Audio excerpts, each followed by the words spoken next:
يحبونهم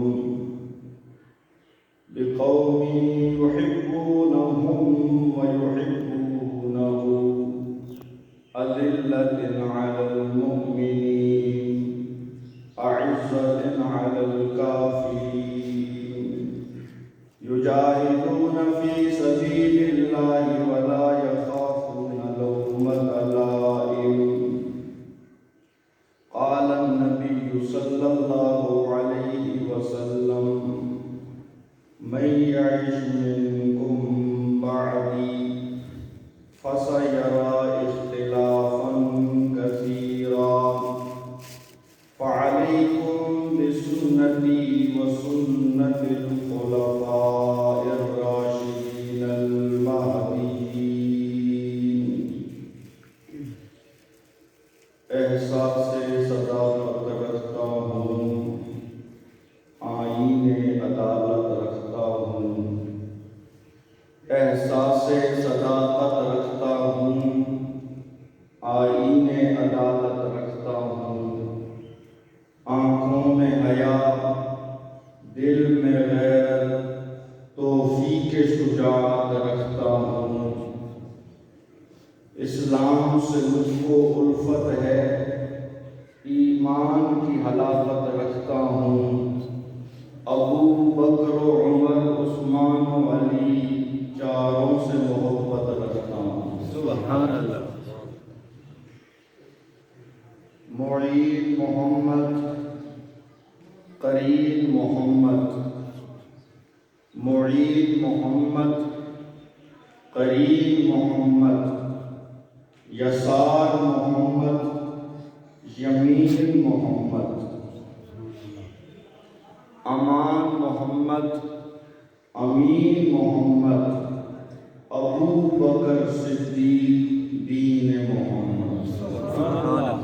پروانے کو چراغ، بلبل کو پھول بس، صدیق کے لیے خدا کا رسول بس.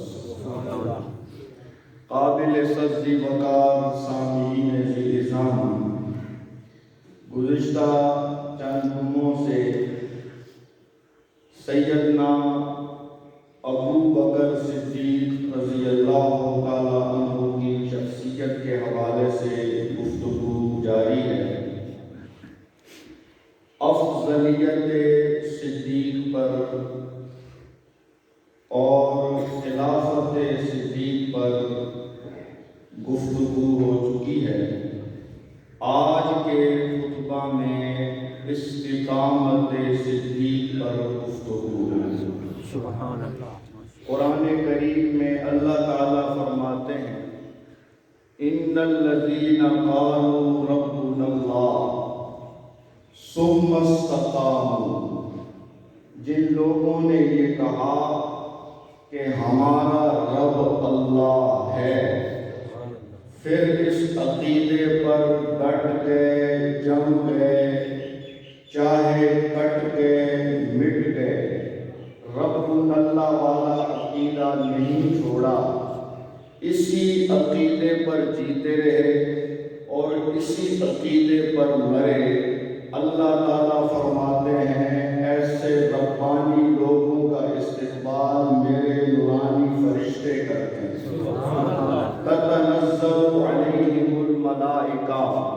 موت کے وقت قبر کے اندر اور آخرت کی گھڑیوں میں فرشتے تسلیاں دیتے ہیں: اللہ کا خوف، آخرت کا خوف نہ کرو، ولا تحزنوا، دنیا کے چھوٹ جانے کا غم نہ کرو،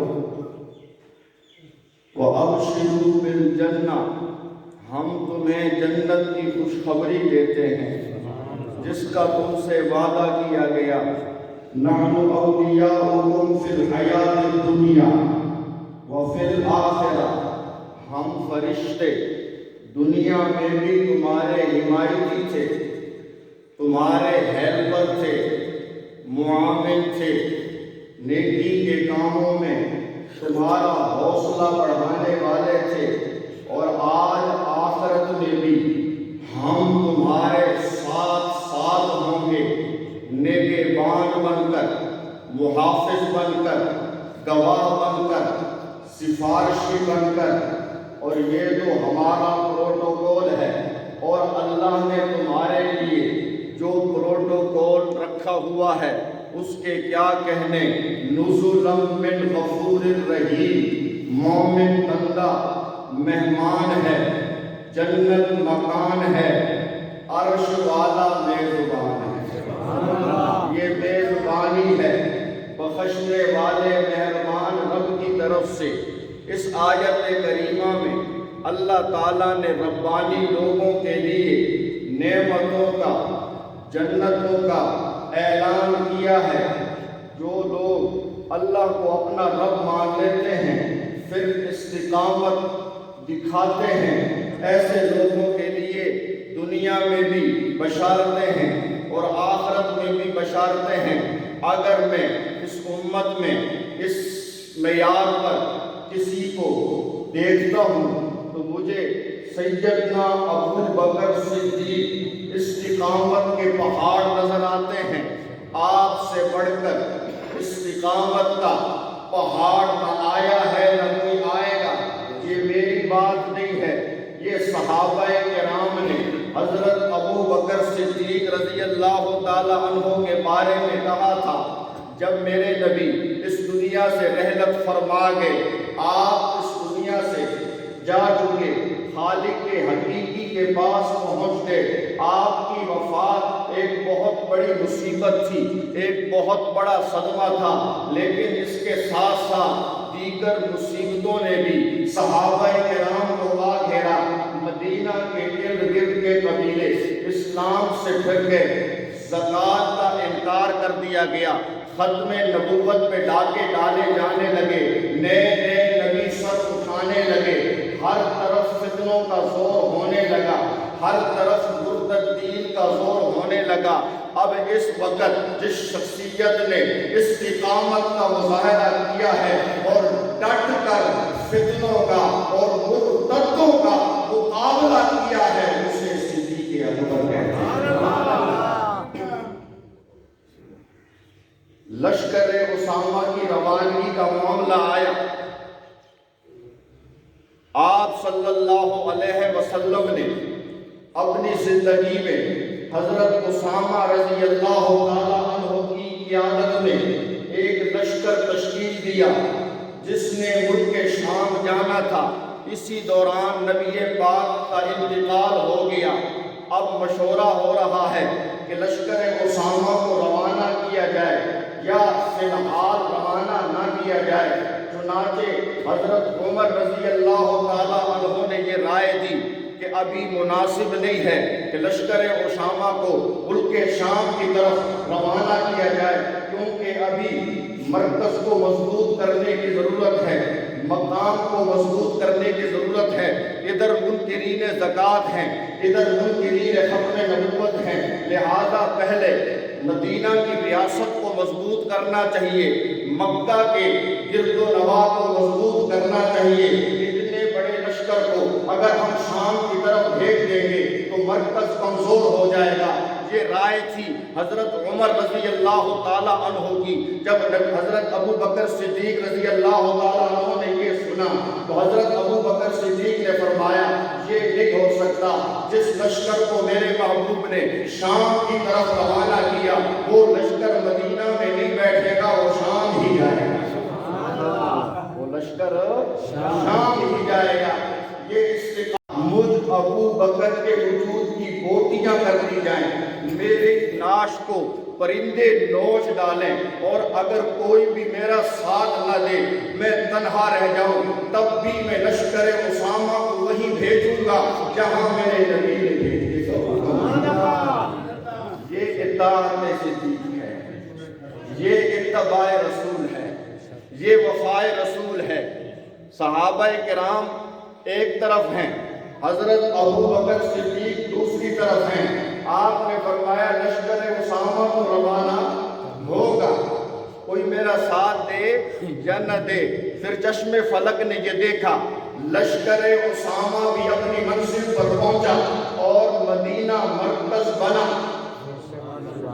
ریاست مدینہ قائم بھی ہوئی، ریاست مدینہ مضبوط بھی ہوئی، ریاست مدینہ مثال بھی بنی۔ یہ حضرت ابو بکر صدیق رضی اللہ تعالیٰ عنہ کی فراست تھی، سیاست تھی، حکمت تھی، بصیرت تھی کہ آپ نے ظاہری حالات کو نہیں دیکھا بلکہ آپ نے اپنے نبی کے فرمان کو دیکھا۔ میں بچتا ہوں یا نہیں بچتا، میری ریاست بچتی ہے یا نہیں بچتی، ہم مارے جاتے ہیں یا نہیں، مجھے اس کی کوئی پرواہ نہیں۔ ابو بکر کو پرواہ ہے تو نبی کے فرمان کی پرواہ۔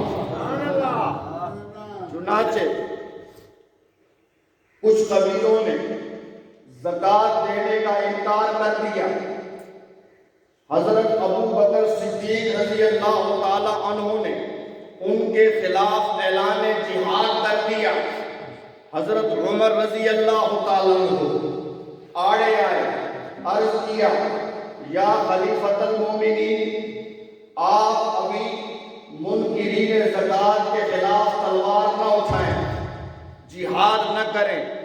اگر آپ منکرین زکوٰۃ کے خلاف علم جہاد بلند کریں گے تو یہ لوگ کہیں گے کہ یہ اپنے ہی لوگوں کو مار رہے ہیں، کلمہ پڑھنے والوں کو مار رہے ہیں، لہذا آپ اپنا فیصلہ مؤخر کیجئے، اپنا فرمان واپس لیجئے۔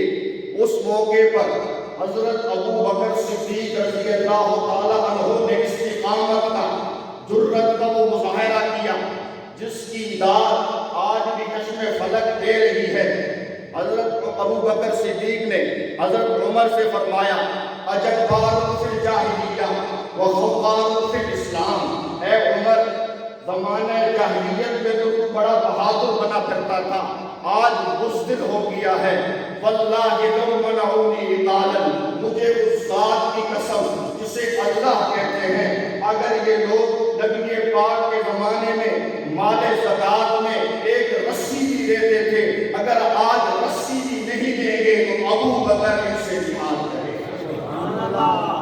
اگلا جملہ سنیے، حضرت ابو بکر صدیق فرمانے لگے اَيُنْتَصُ الدِّينُ وَأَنَا حَيٌّ، لوگوں آسمان پھٹ سکتا ہے، زمین اپنی جگہ چھوڑ سکتی ہے، پہاڑ اڑ سکتے ہیں، سورج چاند ستارے بے نور ہو سکتے ہیں، لیکن یہ بھی ہو سکتا کہ ابو بکر بھی زندہ ہو اور میرے نبی کے دین میں کمی کی جائے، میرے نبی کے دین پر ڈاکہ ڈالا جائے۔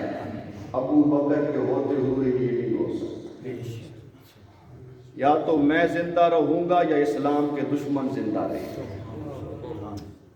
حضرت ابو بکر صدیق رضی اللہ تعالی عنہ نے منکرین زکوٰۃ سے جہاد کیا۔ اس موقع پر حضرت عمر رضی اللہ تعالی عنہ اور دیگر صحابہ پکار اٹھے ان ابا بکر قام مقام الانبیاء، آج ابو بکر نے وہ استقامت دکھائی ہے جو استقامت اللہ اپنے نبیوں کو عطا کرتا۔ آج ابو بکر نے نبیوں جیسی استقامت دکھائی ہے، آج ابو بکر وہی کھڑا ہے جہاں اللہ کے نبی کھڑے ہوا۔ پھر ایک بڑا فتنہ منکرین زکوٰۃ سے بھی بڑا، وہ تھا منکرین ختم نبوت کا۔ میرے نبی دنیا سے کیا گئے، لوگوں نے نبوت کے دعویٰ کرنا شروع کر دیا۔ یمن میں اسود انسی نے نبوت کا دعویٰ کر دیا، یمامہ میں مسیلمہ کذاب نے نبوت کا دعویٰ کر دیا، مرد تو مرد رہے، عورتوں میں سے سجا نامی عورت نے نبوت کا دعویٰ کر دیا۔ اب یہ وہ موقع تھا کہ آپ صلی اللہ علیہ وسلم کی ختم نبوت کا تحفظ کیا جائے، ختم نبوت کے ڈاکوؤں کا مقابلہ کیا جائے۔ کیا کہنے حضرت ابو بکر صدیق کے، اسلام کا جو بھی چیپٹر کھولو گے، پہلا چیپٹر صدیق اکبر، اسلام لانے والوں میں پہلا نمبر ابو بکر کا، اسلام کی دعوت دینے والوں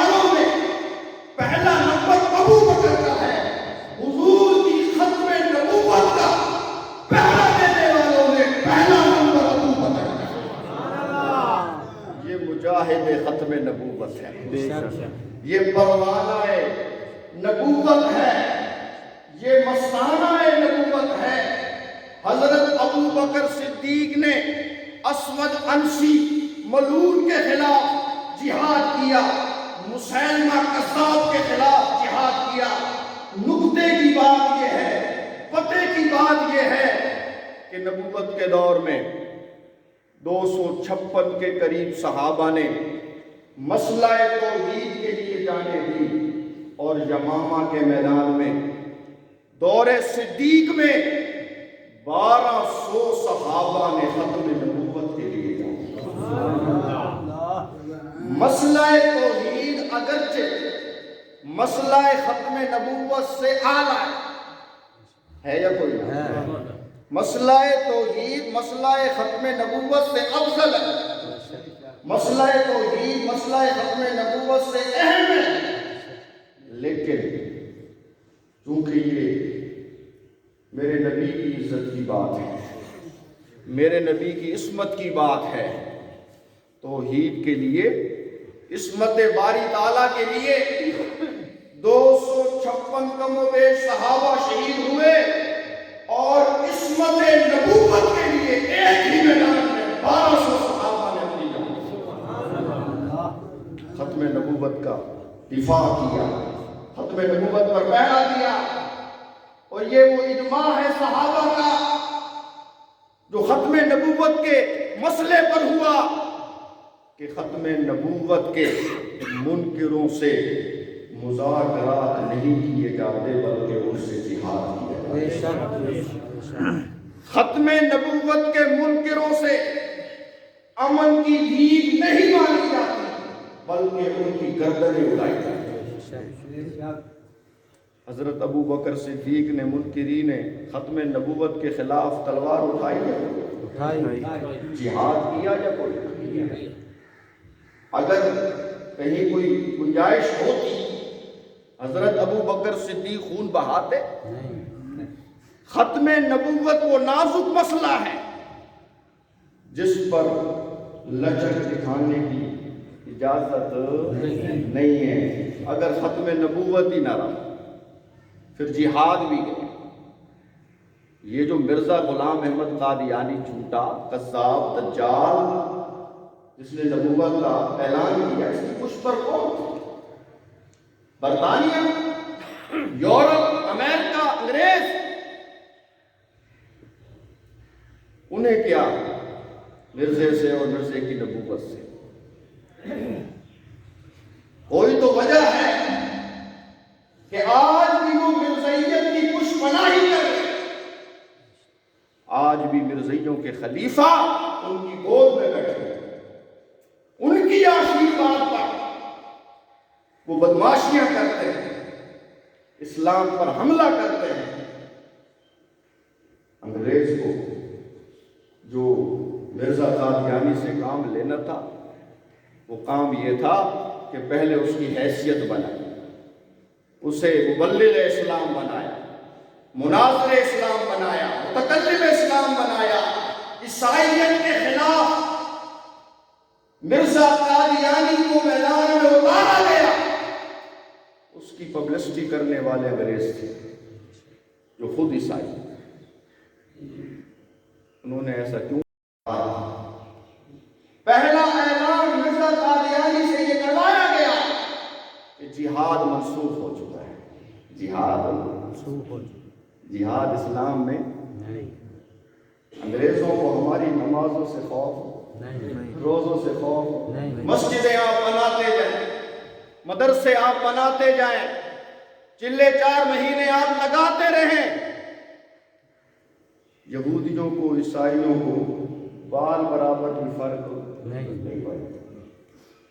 ہاں، جب آپ جہاد کی بات کریں گے، جب آپ اسلامی نظام کی بات کریں گے، اسلامی قانون کی بات کریں گے، اسلام کے غلبے کی بات کریں گے، اس وقت یہودی اور عیسائی آپ کے خلاف ایک ہو گئے۔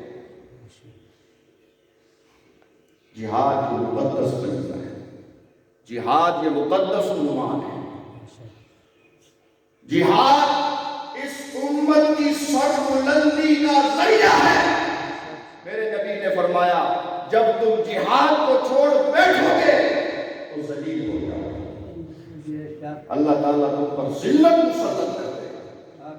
آج جہاد کا ذکر ہی مٹتا جا رہا ہے۔ آج ایک نئی پٹی لوگوں کو پڑھائی جا رہی ہے، جی ابھی مکی دور ہے، ابھی کیا ہے؟ مکی دور، ابھی مدنی دور کو چھوڑ ہے، مکی دور ہے۔ نبی کریم صلی اللہ علیہ وسلم کی پوری زندگی ہمارے لیے نمونہ ہے، بلکہ جو بعد والی زندگی ہے وہ ہمارے لیے نمونہ ہے۔ اعمال آئے مدینے میں، اعمال کہاں ہیں؟ مدینے میں۔ جہاد آیا مدینے میں۔ میرے نبی کے بہت سارے نام ہیں، لوگوں نے 99 نام لکھ لیے، یاد کرنے والوں نے یاد کر لیے۔ ان ناموں میں ایک نام نبی الرحمہ ہے، رحمت والا ہے، لیکن ایک نام نبی الملاحم بھی ہے، تلوار والا نبی۔ سمجھ آئی؟ رحمت والا نبی ہمیں یاد ہے، تلوار والا نبی ہمیں یاد نہیں ہے۔ دین جی اخلاق سے پھیلا ہے، جی دین اخلاق سے پھیلا ہے جی۔ کیا جہاد اخلاق نہیں ہے؟ بولو بھائی، جہاد اخلاق سے باہر کوئی چیز ہے؟ اللہ تعالیٰ فرما رہا ہے وَإِنَّكَ لَعَلَىٰ خُلُقٍ عَظِيمٍ، میرے نبی ہم نے آپ کو اخلاق عظیمہ کے اعلیٰ درجے پر فائز کیا۔ اخلاق عظیمہ کیا ہیں؟ حضرت عائشہ صدیقہ رضی اللہ تعالیٰ عنہ نے فرمایا کان خلقہ القرآن، سارا کے سارا قرآن میرے نبی کے اخلاق۔ قرآن میں سورۃ توبہ ہے یا کوئی نہ؟ سورۃ انفال ہے یا کوئی نہ؟ سورۃ توبہ میں کیا ہے؟ بولتے نہیں۔ سورۃ انفال میں کیا ہے؟ آج بھی ہمارے سلیبس میں سورۃ انفال کو، سورۃ توبہ کو نکالنے کی کوشش کی جاتی ہے، باہر سے فنڈنگ ہوتی ہے۔ پاکستانی اسٹوڈنٹ اسکول کالج سورۃ توبہ اپنے نصاب میں نہ رکھے، سورۃ انفال اپنے نصاب میں نہ رکھے۔ کیوں؟ سورۃ توبہ میں جہاد ہے۔ سورۃ توبہ یہ کہتی ہے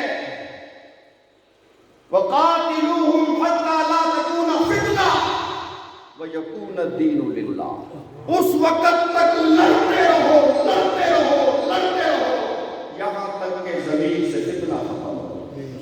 جب تک فتنہ باقی ہے لڑائی بھی باقی ہے، جب تک فتنہ باقی ہے لڑائی بھی باقی ہے۔ اسلام پھیلا اخلاق سے ہے، اگرچہ جہاد بھی اخلاق ہی ہے۔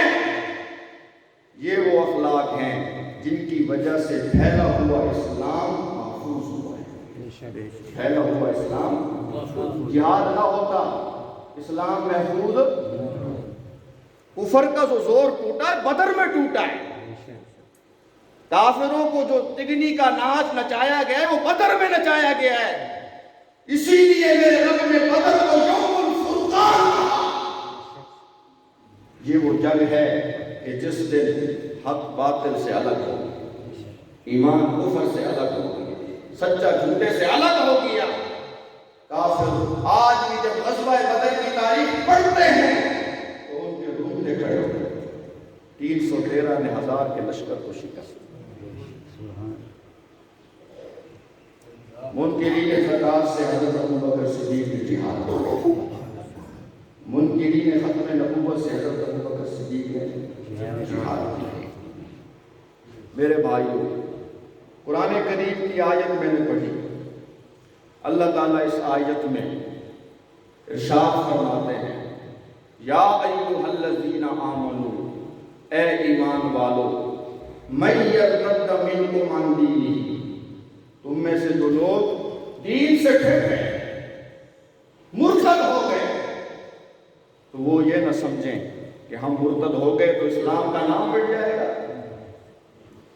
فَسَوْفَ يَأْتِ اللَّهُ بِقَوْمٍ، اللہ تعالیٰ ایک ایسی قوم کو کھڑا کرے گا، يُحِبُّونَهُمْ، جو اللہ کے محبوب ہوں گے، وَيُحِبُّونَ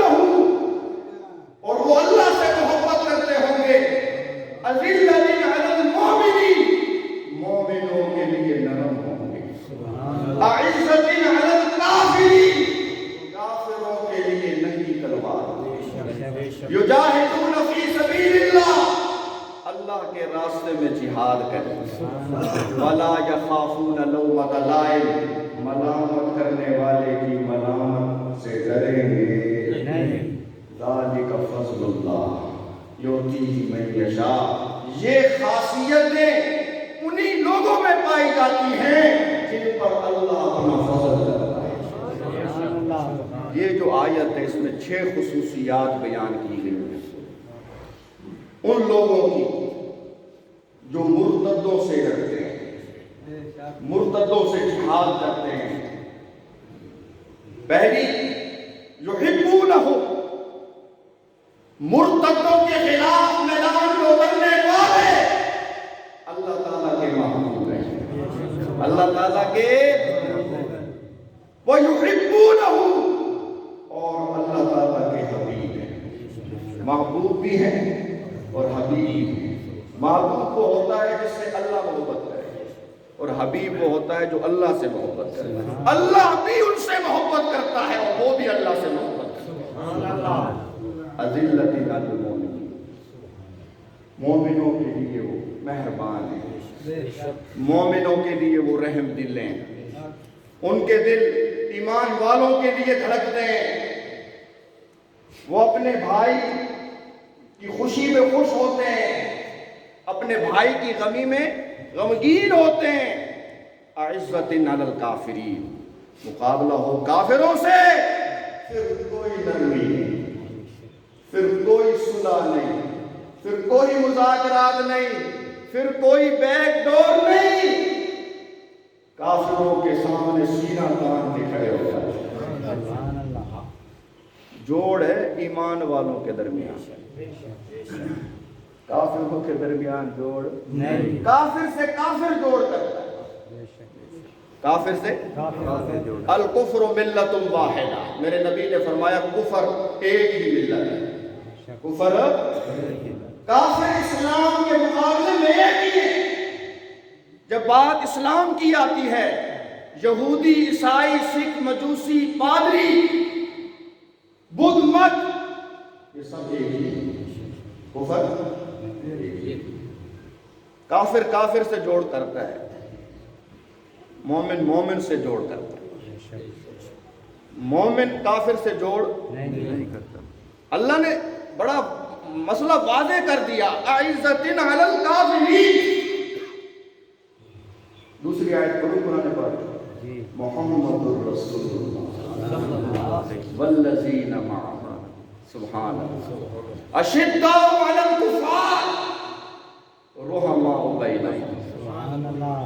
محمد اللہ کے رسول ہیں، کہو بے شک، بے شک، بولتے نہیں والے، حاجی صاحب کی طبیعت خراب ہے، آپ سب کی طبیعت خراب ہے، آج تک کوئی نانا چار بھی نہیں آیا ہے، سارے حالانکہ آج تک دھوپ نکلی ہوئی، سمجھے دانے شانے بیچ کے بیٹھے ہوئے، کچھ پریشان کرتے، پیسے نہیں ملے، نعرہ ناد ہو یا نعرہ تکبیر، شادی محمد مصطفیٰ، محمد اللہ کے رسول ہیں، دعویٰ ہے دعویٰ۔ دلیل کیا ہے اس بات کی؟ دلیل صحابہ ہے، دلیل کون ہے؟ والذین معہ، وہ لوگ جو میرے نبی کے ساتھ ہیں۔ میرے نبی کے ساتھ کون تھے؟ بولتے نہیں ہو، میرے نبی کے ساتھ کون تھے؟ مولا ذرا صحابہ کا کردار بھی بتانا، جنہیں تم نے اپنے نبی کی رسالت پر دلیل بنایا ہے، ان کا کردار کیا ہے؟ مولا فرماتے ہیں اشداء علی الکفار، کافروں کے لیے وہ ننگی تلوار، کافروں کے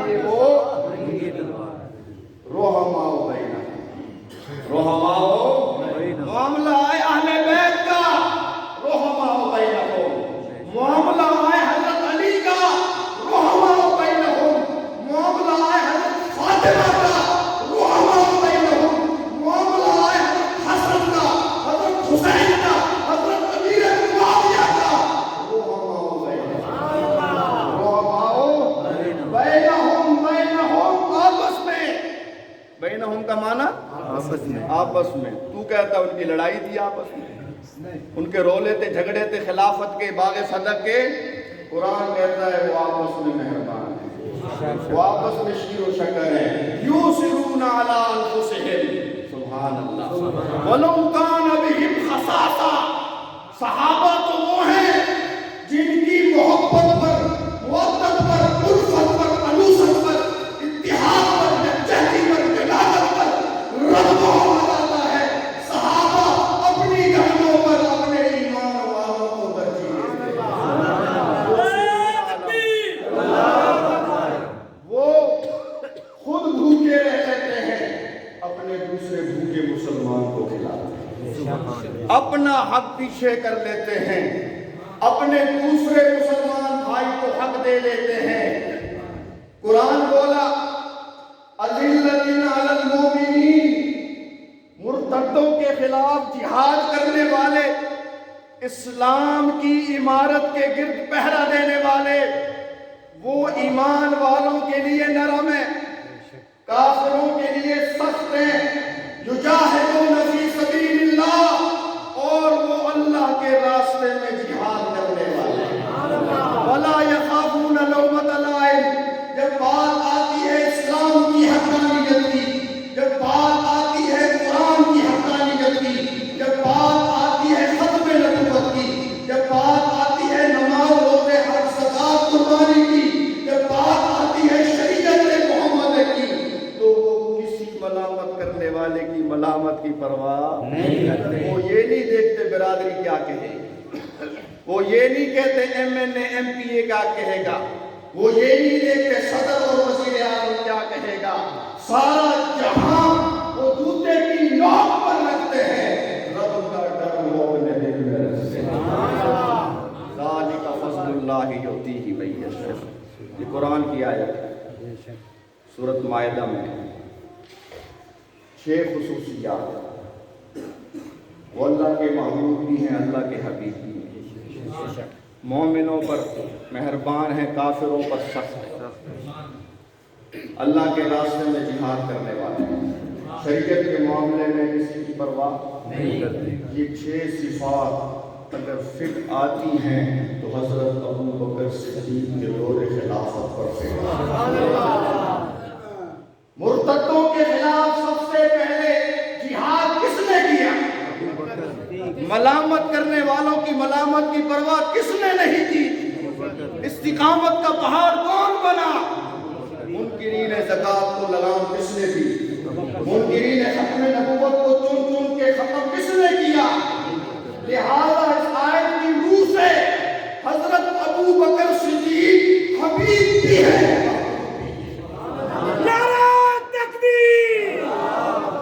محمد مصطفیٰ, شان صحابہ, نعرہ تکبیر. حضرت ابو بکر صدیق رضی اللہ تعالیٰ عنہ خلیفہ بنے. پہلا دن ہے, کپڑوں کی گٹھی سر پہ اٹھائی, بازار کی طرف جاتے. راستے میں حضرت عمر رضی اللہ تعالیٰ عنہ ملے. دیکھا کہ وقت کے خلیفہ کے سر پر کپڑوں کی گٹھی ہے, بازار کی طرف جا رہے ہیں. عرض کیا یا امیر المومنین, کہاں کے ارادے؟ حضرت ابو بکر صدیق رضی اللہ تعالیٰ عنہ نے فرمایا تجارت کرنے جا رہا ہوں, کپڑے بیچوں گا, چند پیسے ملیں گے, ان پیسوں سے اپنے گھر کا چولہا جلاؤں گا, اپنے بچوں کا پیٹ پالوں گا. حضرت عمر رضی اللہ تعالیٰ عنہ نے فرمایا آپ وقت کے خلیفہ ہیں, آپ کو مسجد نبوی میں ٹھہرنا چاہیے, خلافت کے امور نمٹانے چاہیے, آپ مسجد نبوی میں رہیں. حضرت ابو بکر صدیق نے فرمایا پھر میں اپنے بچوں کو کہاں سے کھلاؤں, پھر میں اپنے بچوں کو, میرا تو لندن میں کوئی فلیٹ نہیں ہے, میرا تو لندن میں میری تو کوئی اے ٹی ایم نہیں ہے, میرے کوئی اتحادی نہ کوئی یہاں پیر نہیں ہے, نہ کوئی یہاں پیر ہے. محنت مزدوری کروں گا تو گھر کا چولہا جلے گا, میرے بچوں کا پیٹ بھرے گا. حضرت عمر رضی اللہ تعالیٰ عنہ عرض کرتے ہیں امیر المومنین آپ کی روزی کا مسئلہ ہم حل کر لیں. وقت کے وزیر خزانہ امیر الامہ حضرت ابو عبیدہ بن جراح سبحان اللہ, جسے میرے نبی نے اس امت کا سب سے زیادہ امانت دار کرا. امین هذه الامہ ابو عبیدہ بن جراح. سب کہہ رہے سارے ستارے چمکدار ہیں, سارے پھول خوشبودار ہیں. کسی ایک صحابی کی عظمت کو بیان کرو, دن بیت جائے گا, رات بیت جائے گی, صحابی کی عظمت ختم ہو. کون ابو عبیدہ؟ جنہیں میرے نبی نے دنیا ہی میں جنتی ہونے کا پروانہ سونپا. یکے الاشرا المبشرہ وزیر خزانہ ہے. حضرت عمر نے حضرت ابو عبیدہ بن جراح رضی اللہ تعالیٰ عنہ سے بات کی کہ یہ ہمارے خلیفہ ہیں, ان کا کوئی وظیفہ ہونا چاہیے, کوئی تنخواہ ہونی چاہیے. چلو جی اجلاس بلاؤ, وقت کے خلیفہ کی تنخواہ طے کرو. جب تنخواہ طے ہونے لگی, حضرت ابو بکر صدیق رضی اللہ تعالیٰ عنہ کھڑے ہو گئے, فرمانے لگے میں اپنی تنخواہ خود طے کروں, میں اپنی تنخواہ. لوگوں نے یہ سمجھا شاید ہم کم کریں گے, اس لیے ابو بکر اپنی تنخواہ خود مقرر کرنا چاہتے ہیں, زیادہ رکھنا چاہتے ہیں. چلو ٹھیک ہے, آپ خود اپنی تنخواہ مقرر کریں. یہ ہے تاجدار مدینہ, یہ ہے ریاست مدینہ, یہ ہے وقت کا بادشاہ امیر المومنین. فرمانے لگے جو مزدوری مدینہ کا ادنا مزدور لیتا ہے وہی مزدوری مدینہ کا تاجدار لے گا, وہی مزدوری وقت کا خلیفہ لے گا. لوگوں نے کہا آپ خلیفہ ہیں, آپ کے خرچے زیادہ ہیں, آپ کا گزارا کیسے ہوگا؟ تو آپ نے فرمایا اگر مزدور کا گزارا ہو سکتا ہے تو میرا بھی گزارا ہو جائے, اور اگر میرا گزارا نہ ہوا تو پہلے میں مزدور کی تنخواہ بڑھاؤں گا, بعد میں اپنی تنخواہ بڑھاؤں گا. تھوڑی سی تنخواہ وقت کے بادشاہ کی مقرر. کہیں اس کو آپ ہماری تنخواہ پہ فٹ نہ کر دو, سمجھ آئی؟ وقت خلیفہ کی تھوڑی سی تنخواہ. تو اسی فارمولے کو لے ہمیں یہ بھی قبول, ہماری سرکاری جو حکومت ہے اس کی طرف سے ادنا مزدور کی مزدوری کتنی ہے؟ 25,000. کتنی؟ 25,000. تم کتنی دیتے؟ تم تو وہ بھی نہیں دیتے. سمجھ آئی یا کوئی نہیں آئی؟ کوئی بادشاہ تھا نا, اس نے کہا کہ یہ میرا ہاتھی ہے جو اس کو رلائے گا تو میں اسے انعام دوں. بڑے لوگ آئے, بڑے دانشور, فلاسفر, سیاستدان, سائنسدان, سب نے زور لگایا, جتن کیے, ہاتھی نہ روکا. ایک بیچارہ درویش سا صوفی سا مولوی وہ آگے بڑھا, اس نے ہاتھی کے کان میں کچھ کہا, ہاتھی رونے لگا. ہاتھی بادشاہ نے حیران ہو کے پوچھا, مولوی صاحب آپ نے کیا کمال کی ہے, کون سا ایسا پھونکا مارا کسی سے ہاتھی نہ رویا, آپ کی پھونک سے ہاتھی رویا, آپ نے کیا کہا ہاتھی کے کام؟ مولوی صاحب نے کہا بادشاہ سلامت میری کیا مجال ہے, میں کہہ بھی کیا سکتا ہوں, میں نے صرف ہاتھی کو اپنی تنخواہ ہاتھی ہاتھی رویا, سندرال والے نہیں روئے. ہاتھی رویا, سندرال والے. حاجی صاحب نے ایک تحریک چلائی ہوئی ہے بھئی امام مسجد کی تنخواہ زیادہ ہونی چاہیے. میں تو خیر جمعے کے لیے آتا ہوں اور میری جو خدمت ہوتی ہے وہ میری سوچ سے بھی زیادہ ہے, اللہ تعالیٰ اسی میں برکت ہے. اپنے لیے تو مطالبہ کرتا نہیں, باقی ہمارا مدرسہ ہے, ادارہ ہے, اس کے ساتھ آپ تعاون کر رہے ہیں, وہی تعاون آپ کے لیے اللہ تعالیٰ صدقہ جاریہ بنائے, ہماری یہ دعا. حضرت ابو بکر صدیق رضی اللہ تعالیٰ عنہ نے مزدور کے برابر اپنی تنخواہ مقرر. آپ کی بیوی نے سلیقہ مندی سے وہ جو روز کا راشن تھا اس سے کچھ راشن بچا بچا کے رکھ لیا، اور ایک دن حلوہ بنا کے حضرت ابوبکر صدیق رضی اللہ تعالیٰ عنہ کے سامنے پیش کر کہ میں اپنے خامد کا ٹیسٹ ذرا چینج کرتی ہوں، بڑا عرصہ ہو گیا ہے ایک ہی طرح کا کھانا کھاتے ہوئے، چلو کچھ میٹھا ہو جائے۔